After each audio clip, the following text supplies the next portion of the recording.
اعتراض ہوا تھا کہ صاحب بدایہ نے اپنی کتاب بدایۃ الکلام میں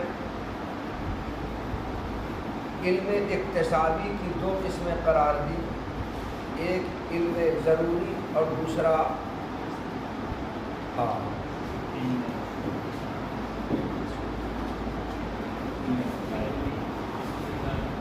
علم حادث کی دو قسمیں قرار دی، ایک علم ضروری اور دوسرا علم اقتصادی۔ تو صاحب بدایہ نے اپنی کتاب بدایۃ الکلام میں علم حادث کی دو قسمیں بتائیں، ایک قسم علم ضروری اور دوسرا علم اقتصادی۔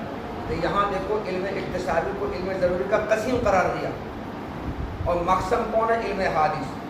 پھر صاحب بدایہ نے آگے چل کر عقل کی مدد سے حاصل ہونے والے علم اقتصادی کی دو قسمیں بتائیں، ایک علم ضروری اور دوسری قسم علم استدلالی۔ یہاں پر علم ضروری کو علم اقتصادی کی قسم قرار دیا، تو پہلے علم ضروری کو علم اقتصادی کا قسم قرار دیا اور یہاں علم ضروری کو علم اقتصادی کی قسم قرار دیا۔ اور کسی چیز کا قسم ہونے اور اس کی قسم ہونے میں تعارض ہے، تناقض ہے۔ کسی چیز کا کسی چیز کے قسم ہونے کا مطلب یہ ہوا کہ یہ اس کے مغائر ہو، دونوں جمع نہیں ہو سکتا ہے، اور کسی چیز کا کسی چیز کے قسم ہونے کا مطلب یہ ہوا کہ مغائر نہ ہو، جمع ہو سکتا ہے۔ تو یہ قسم تو مقصد کے ساتھ ہوتا ہے نا، اس کے مغائر نہیں ہوتا ہے۔ تو یہاں پر صاحب بدایہ کے کلام میں صریح تناقض نظر آ رہا ہے۔ یہ تناقض کیسے دور ہوگا؟ تناقض کو دور کرنے کی صورت یہ ہے کہ صاحب بدایہ نے علم ضروری کو علم اقتصادی کا جو قسم قرار دیا ہے، تو یہاں علم ضروری سے وہ علم ضروری ہے جو علم اقتصادی کے مقابلے میں آتا ہے۔ جب مقابلے میں آئے گا تو قسم ہوگا کہ نہیں ہوگا؟ اور صاحب بدایہ نے اپنی کتاب بدایہ میں بدایۃ الکلام میں علم ضروری کو علم اقتصادی کی قسم قرار دیا ہے۔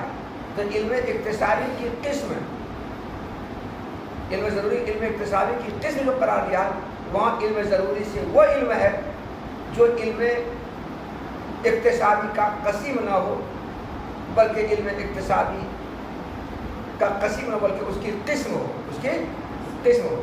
تو علم اقتصاد علم ضروری کا دو معنی بیان کیا تھا؟ دو معنی بیان کیا تھا؟ کون دو معنی؟ جس کا حاصل کرنا بندہ کی قدرت میں ہو اور جو نظر و فکر کے بغیر حاصل ہو جائے، یہی نا؟ جس کا حاصل کرنا بندہ کی قدرت میں ہو اور دوسرے جس جو نظر و فکر کے بغیر حاصل ہو جائے۔ تو صاحب بدایہ نے اپنی کتاب بدایۃ الکلام میں علم ضروری کو جو علم اقتصادی کا قسم قرار دیا ہے، یہاں قسم وہ علم ضروری ہے جو علم اقتصادی کے مقابلے میں بولا جاتا ہے، اور جس کی تعریف یہ ہے کہ جس کا حاصل کرنا بندہ کو اس کے اختیار میں ہو، وہ علم ضروری ہے۔ اور علم ضروری کو علم اقتصادی کی جو قسم قرار دیا ہے، تو قسم دوسرا والا جو علم ضروری اس کو قسم قرار دیا ہے۔ دوسرا کیا تھا؟ نظر و فکر بغیر حاصل ہو جائے، یہ دوسرا تھا۔ تو علم ضروری کا جو دو معنی قرار دیا، تو پہلے معنی کے اعتبار سے علم ضروری علم اقتصادی کا قسم ہے، اور دوسرے معنی کے اعتبار سے علم ضروری علم اقتصادی کی قسم ہے۔ تو علم اقتصادی کا قسم کسی اور معنی کے اعتبار سے، علم اقتصادی کی قسم کسی اور معنی کے اعتبار سے ہے، اس لیے کوئی تعارض دونوں میں نہیں رہا۔ یہ جواب دیا تھا۔ وَالْإِلْهَامُ الْمُفَسَّرُ بِإِلْقَاءِ مَعْنٍ فِي الْقَلْبِ بِطَرِيقِ الْفَيْضِ لَيْسَ مِنْ أَسْبَابِ الْمَعْرِفَةِ بِصِحَّةِ الشَّيْءِ عِنْدَ أَهْلِ الْحَقِّ حَتَّى يَرَدَ بِهِ الْإِعْتِرَاضُ عَلَى حَصْرِ الْأَسْبَابِ فِي الثَّلَاثَةِ۔ اس عبارت کا مطلب پہلے دیکھو۔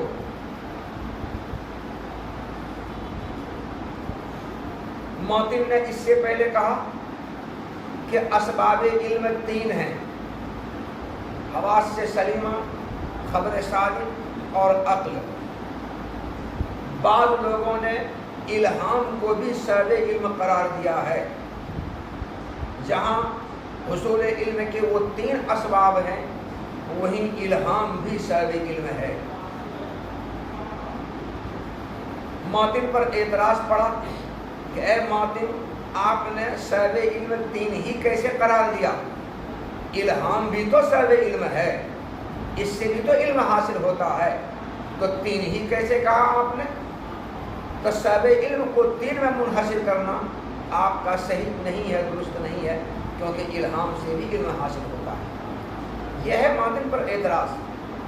اس اعتراض کا جواب بعض لوگوں نے الہام کو صاحب علم مان کر کے اور الہام کے صاحب علم ہونے کو تسلیم کر کے اور اس اعتراض کو درست مان کر تسلیم کر کے جواب دیا، اور جواب یہ دیا کہ ہاں آپ کا اعتراض صحیح ہے، الہام بے شک صاحب علم ہے، مگر الہام مستقل علیحدہ سے صاحب علم نہیں ہے، بلکہ یہ عقل میں داخل ہے. کس میں داخل ہے؟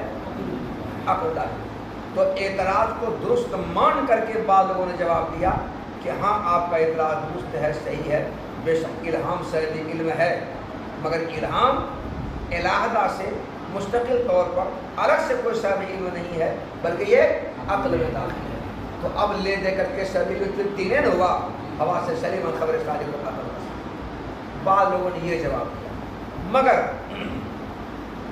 مصنف رحمۃ اللہ علیہ نے اس جواب کو مسترد کر دیا ہے اور الہام کے صاحب علم ہونے کا صاف انکار کر دیا. الہام صاحب علم ہے ہی نہیں. الہام صاحب علم ہوتا تب بھلے اعتراض ہوتا، یہ تو صاحب علم ہے ہی نہیں. علم و یقین کا سبب یہ ہے ہی نہیں، مفید علم و یقین یہ ہے ہی نہیں. تو اعتراض کو نکار کر مسترد کر کے جواب دیا ہے. یہ اعتراض صحیح نہیں ہے، کیونکہ الہام مفید علم و یقین ہے ہی نہیں، صاحب علم و یقین ہے ہی نہیں. جب ہے ہی نہیں تو صاحب علم و یقین اور مفید و یقین وہی تینوں ہیں، اور الہام صاحب علم و یقین مفید و یقین نہیں ہے، اس لیے اس کو لے کر اعتراض کرنا صحیح نہیں ہے. یہ جواب دیا مصنف رحمۃ اللہ نے. والالہام لیس من اسباب المعرفۃ بصحۃ الشیء دلیلہ. الہام کسی چیز کے علم کا سبب ہے ہی نہیں. الہام کا معنی کیا ہے؟ 2 معنی الہام کے ہیں، دھیان دو.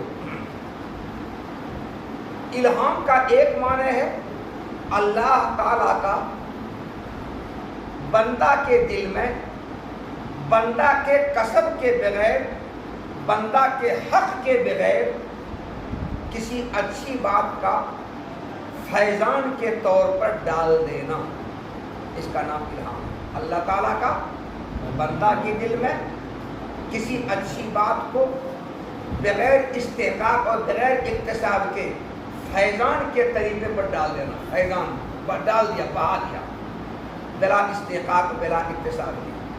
ہم تم جو علم حاصل کرتے ہو اس میں ہمارا اکتساب ہے، یہ فیضان کے طور پر نہیں ہو رہا ہے، یہ کسب کر رہے تب آ رہا ہے، اور وہاں بلا اکتساب بلا استحقاق کے اللہ اسے ڈال دے رہے ہیں. فیضان بہانا، بہا دیا اللہ نے، انڈیل دیا. جیسے حقانی کے دل میں اللہ نے علم کو انڈیل دیا، جیسے رسول اللہ صلی اللہ علیہ وسلم کے دل میں اللہ نے علم کو انڈیل دیا. رسول اللہ نے علم حاصل نہیں کیا ہے کہ اس کو ساتھ کی شادی اختیار نہیں کی ہے. الہام کا ایک معنی یہ ہے جو ہم نے بتایا. الہام کا یہ معنی جو بتایا ہم نے، اس معنی کے اعتبار سے الہام صاحب علم ہے ہی نہیں. الہام کا ایک دوسرا معنی ہے الاعلام بانزال الکتب و ارسال الرسل. کتابیں بھیج کر اور رسولوں کو اتار کر، یا رسولوں کو بھیج کر کتابیں اتار کر اللہ تعالیٰ کا کسی اچھی بات کو بندوں کو بتا دینا، یہ بھی الہام کی تعریف ہے. رسولوں کو بھیج کر اور کتابیں آسمان سے اتار کر بندہ کو کوئی اچھی بات کی اطلاع دے دینا، خبر دے دینا، یہ بھی الہام ہے. جیسے کہ ہمارے پاس کتاب بھی آسمان سے اتاری گئی ہے اور اللہ نے پیغمبر بھی اتارے ہیں، اور ان دونوں کے ذریعے اللہ تعالیٰ نے ہم کو اچھی بات کی اطلاع دی ہے، جانکاری دی ہے، پوری دنیا کو جانکاری دی ہے، یہ بھی الہام ہے. اس الہام کا جو یہ معنی بیان کیا، اس معنی کے اعتبار سے بے شک الہام صاحب علم ہے، مفید علم ہے، مگر پہلا معنی کے اعتبار سے الہام صاحب علم نہیں ہے. یہ تو الہام کے صاحب علم ہونے کی یہاں پر نفی کی گئی ہے، اور الہام کا جو معنی ہم نے بتایا شاعر نے وہی معنی یہاں پر ذکر کیا ہے، اور اس معنی کے اعتبار سے الہام صاحب علم نہیں ہے. والالہام لیس من اسباب المعرفۃ بصحۃ الشیء دلیلہ. اہل حق کے نزدیک، اہل سنت والجماعت کے نزدیک الہام کسی چیز کے علم کا سبب نہیں ہے۔ اہل حق کے نزدیک، اہل سنت والجماعت کے نزدیک الہام کسی چیز کے صحیح ہونے کے علم کا سبب نہیں ہے۔ یہ ترجمہ ہوا۔ اس عبارت پر اعتراض ہے۔ اعتراض یہ ہے کہ اس سے پہلے حواس سلیمہ، خبر صادق اور عقل کے صحب علم ہونے کو جب بیان کیا، اجمالی طور بیان کیا اور تفصیل طور بیان کیا۔ پہلے اجمالی طور بیان کیا، اسباب العلم الثلاث من الحواس السلیمۃ والخبر الصادق والعقل، پھر ہر ایک کی تفصیل بھی کی اور تفصیل کرتے ہوئے بھی ان تینوں کو صحب علم قرار دیا۔ تو وہاں ان تینوں کے صحب علم ہونے کو بیان کرنے میں لفظ علم استعمال کیا، اور الہام کے صحب علم ہونے کی نفی کرنے کے موقع پر یہ نہیں کہا والالہام لیس من اسباب العلم، بلکہ یہ کہا والالہام لیس من اسباب المعرفت۔ تو سوال یہاں پر یہ اعتراض یہ ہے کہ جس طرح وہاں ان تینوں کے صحب علم ہونے کو بتانے میں علم کا لفظ استعمال کیا، یہاں الہام کے صحب علم ہونے کی نفی کرنے کے موقع پر یہاں بھی الہام علم استعمال کرتے، تاکہ سابق اور لاحق دونوں میں مطابقت ہوتی، دونوں عبارت ایک جیسی ہو جاتی۔ یہاں یہ کیوں نہیں کہا والالہام لیس من اسباب العلم، جیسے وہاں کہا اسباب العلم الثلاث فلاں فلاں فلاں، یہاں بھی کہتے والالہام لیس من اسباب العلم، مگر یہ یہاں والالہام لیس من اسباب المعرفت، علم کے بجائے معرفت کیوں کہا؟ سوال یہ ہے۔ سمجھا سوال؟ اس کا جواب یہ ہے کہ بہتر تو یہی تھا کہ یہاں بھی علم لاتے، تاکہ عبارت سابقہ اور عبارت لاحقہ دونوں میں مطابقت ہو جاتی، بہتر یہی تھا۔ مگر مصنف رحمۃ اللہ علیہ نے چاہا کہ ہم لوگوں کو یہ بتائیں کہ علم اور معرفت سے ہماری مراد ایک ہی ہے۔ اگر وہاں علم لاتے اور یہاں بھی وہاں بھی علم اور یہاں بھی علم لاتے تو سمجھ میں یہ بات آتی کہ علم اور معرفت میں فرق ہے، مگر ہم یہ بتلانا چاہتے ہیں کہ دونوں میں کوئی فرق نہیں علم اور معرفت میں، جیسا کہ بعض لوگوں نے فرق بیان کیا ہے۔ کیا فرق بیان کیا ہے؟ بعض لوگوں نے کہا کہ مرکبات اور کلیات کے جاننے کو علم کہا جاتا ہے اور بسائط اور جزئیات کے جاننے کو معرفت کہا جاتا ہے۔ بعض لوگوں نے یہ فرق بیان کیا ہے، مگر ہمارے یہاں مصنف فرما رہے ہیں ہمارے یہاں یہ فرق بالکل نہیں ہے۔ مرکبات اور جزئیات، مرکبات اور بسائط، کلیات اور جزئیات دونوں کے جاننے کو علم کہا جاتا ہے، دونوں کے جاننے کو معرفت کہا جاتا ہے۔ یہ نہیں کہ مرکبات اور بسائط کے جاننے کو علم اور کلیات اور جزئیات کے جاننے کو معرفت، یہ نہیں کہ مرکبات اور کلیات کے جاننے کو علم اور بسائط اور جزئیات کے جاننے کو معرفت کہا جاتا ہے، ایسا نہیں ہے، ایسا نہیں ہے۔ تو کچھ لوگوں نے فرق یہ دونوں میں، اور ہمارے لیے کو فرق دونوں میں نہیں ہے، دونوں ایک ہی ہے، دونوں ایک ہی ہے۔ جس طرح مرکبات کے جاننے کو علم کہتے ہیں، بسائط کے جاننے کو علم کہتے ہیں، جس طرح کلیات کے جاننے کو علم کہتے ہیں، جزئیات کے جاننے کو علم کہتے ہیں، تو دونوں کے جاننے کو علم کہتے ہیں، دونوں کے جاننے کو معرفت کہتے ہیں۔ معرفت علم کو فرق نہیں ہے۔ تو بعض لوگوں کے نزدیک دونوں میں فرق ہے۔ اس فرق کو ختم کرنے اور دنیا کو یہ بتلانے کے لیے کہ علم اور معرفت سے ہماری مراد ایک ہی ہے، ہم نے یہاں پر لفظ معرفت استعمال کیا، لفظ معرفت استعمال کیا، یہ بتلانے کے لیے کہ دونوں کو فرق نہیں ہے۔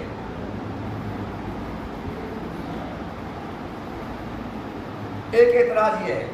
دوسرا اعتراض ہے متن کی عبارت پر کہ ماتن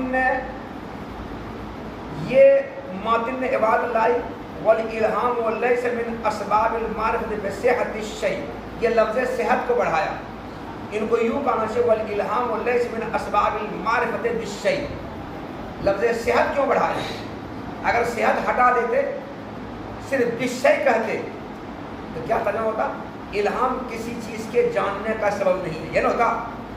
اور اب یہاں کیا ترجمہ ہو رہا؟ الہام کسی چیز کے صحت کو جاننے کا سبب نہیں ہے، اور صحت کا الٹا آتا ہے فساد۔ کیا الٹا آتا ہے؟ صحت کا فساد۔ تو اس عبارت سے معلوم ہو رہا ہے کہ الہام کسی چیز کے صحت کو جاننے کا سبب نہیں ہے، البتہ کسی چیز کے فساد کو جاننے کا سبب ہے۔ حالانکہ مقصد یہاں پر مصنف کا کیا ہے کہ الہام کسی چیز کے جاننے کا سبب نہیں ہے، تو لفظ صحت کو لانے سے مصنف کے مقصود کے خلاف سمجھ میں آ رہا ہے۔ مصنف کا مقصد تو یہ ہے کہ الہام کسی چیز کے جاننے کا سبب نہیں ہے، مگر لفظ صحت کو بڑھا دینے سے کیا سمجھ آتا ہے کہ کسی چیز کے صحت کے جاننے کا سبب نہیں ہے، البتہ کسی چیز کے فساد کے جاننے کا سبب ہے، تو مصنف کے مقصد کے خلاف ہو رہا ہے۔ اس لیے لفظ صحت کو یہاں پر نہیں لانا چاہیے، اور لفظ صحت کو لانے کی یہاں پر کوئی ضرورت اور کوئی وجہ نہیں ہے، بلا وجہ یہاں پر لایا مصنف۔ یہ شارح مصنف پر اعتراض ہے، اس اعتراض پر کوئی جواب نہیں دیا ہے، اس کا مطلب کہ کوئی جواب کا ہو ہی نہیں سکتا، اس نے جواب نہیں دیا۔ ترجمہ دیکھو اس کا، اور الہام جس کی تفسیر بندہ کے دل میں فیضان کے طور پر کسی بات کے ڈالنے سے کی جاتی ہے، یہ اہل حق کے نزدیک کسی چیز کے جاننے کے اسباب میں سے نہیں ہے کہ اس کے ذریعے اسباب کا تین منحصر ہونے پر اعتراض وارد ہو، اور بہتر تو معتن کے لیے یہ تھا کہ معتن یوں کہتے، کیا کہتے کہ الہام کسی چیز کے علم کے اسباب میں سے نہیں ہے، مگر مصنف رحمۃ اللہ نے اس بات پر متنبہ کرنے کا ارادہ فرمایا کہ علم اور معرفت سے ہماری مراد ایک ہے، اس لیے یہاں علم نہ لا کر کے معرفت لایا۔ ایسا نہیں ہے جیسا کہ بعض لوگوں نے اس پر اپنی اصطلاح بنا لی ہے۔ کیا بنا لی ہے؟ کہ علم مرکبات اور یا کلیات کے ساتھ خاص کرنا ہے، اور معرفت بساط اور جزیات کے ساتھ خاص کرنا ہے۔ ایسا نہیں جیسا کہ اس پر بعض لوگوں نے اصطلاح بنا لی ہے۔ کیا اصطلاح بنائی ہے؟ کہ مرکبات یا کلیات کے ساتھ علم کو خاص کرنا ہے، اور جزیات اور بسائط کے ساتھ معرفت کو خاص کرنا ہے۔ یعنی جزیات اور بسائط کے جاننے کو کہا تھا معرفت، اور کلیات اور مرکبات جاننے کیا کہتا ہے علم۔ یہ بعض اصطلاح بنائی ہے، ایسا بالکل نہیں ہے، دونوں کو فرق نہیں ہے۔ دونوں کے جاننے کو علم کہیں گے، دونوں کے جاننے کو معرفت کہیں گے۔ الا مگر خاص طور پر لفظ صحت کو ذکر کرنے کی یہاں پر کوئی وجہ نہیں ہے۔ الا ان تخصیص الصحت بالذکر مما لا وجہ، البتہ لفظ صحت کو خاص طور پر ذکر کرنے کی یہاں پر کوئی وجہ نہیں ہے، کوئی وجہ نہیں ہے، بیکار ذکر کیا ہم خاص، بلکہ خاص لفظ صحت کو ذکر کرنے سے ایک دوسرا مفہوم سمجھ میں آتا ہے جو کہ غلط ہے۔ کیا کہ لفظ الہام کسی چیز کے صحت کے جاننے سے نہیں ہے، البتہ فساد کے جاننے سے ہے، یہ سمجھ میں آ رہا ہے۔ تو مصنف کے مقصد کے خلاف میں آ رہا ہے، حالانکہ مصنف کا مقصد کیا ہے؟ الہام کسی چیز کے جاننے سے نہیں ہے۔ الا ان تخصیص الصحت بالذکر مما لا وجہ، البتہ صحت کے لفظ کو خاص طور پر ذکر کرنے کی کوئی وجہ نہیں ہے۔ ثم الظاہر انه اراد ان الالهام ليس سببا يحصل به العلم لعامة الخلق ويسر الالزام على الغير، والا فلا شك انه قد يحصل به العلم وقد ورد القول به في الخبر نحو قول الهمني ربي وحكي عن كثير من السلف۔ ثم الظاہر سے شارح بتلاتے ہیں کہ معتن نے الہام کے سابق علم ہونے کی نفی کی ہے، یہ نفی بھی اسی طریقے پر ہے جس طریقے پر ہوا سے سلیمہ، خبر صادق اور عقل کے سابق علم ہونے کا اس بات ہے۔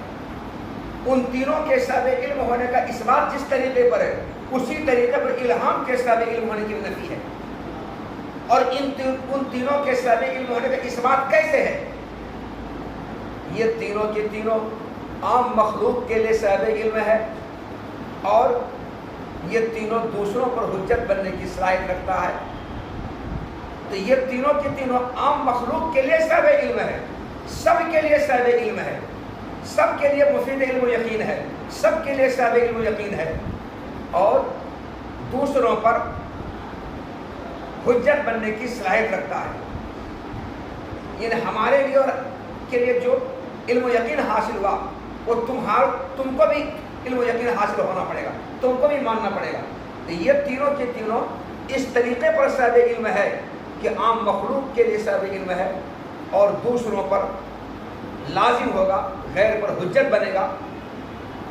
الہام کے سابق علموں نے نفی کی، تو الہام بھی اسی طریقے پر سابق علموں کی نفی ہے کہ الہام عام مخلوق کے لیے سابق علم نہیں ہے، عام مخلوق کے لیے علم و یقین کا سبب نہیں ہے، اور عام مخلوق کے لیے حجت بننے کی دوسروں کو صلاحیت نہیں رکھتا ہے۔ تو جس طریقے پر وہ تینوں کا سابق علم ہونا ثابت ہوا،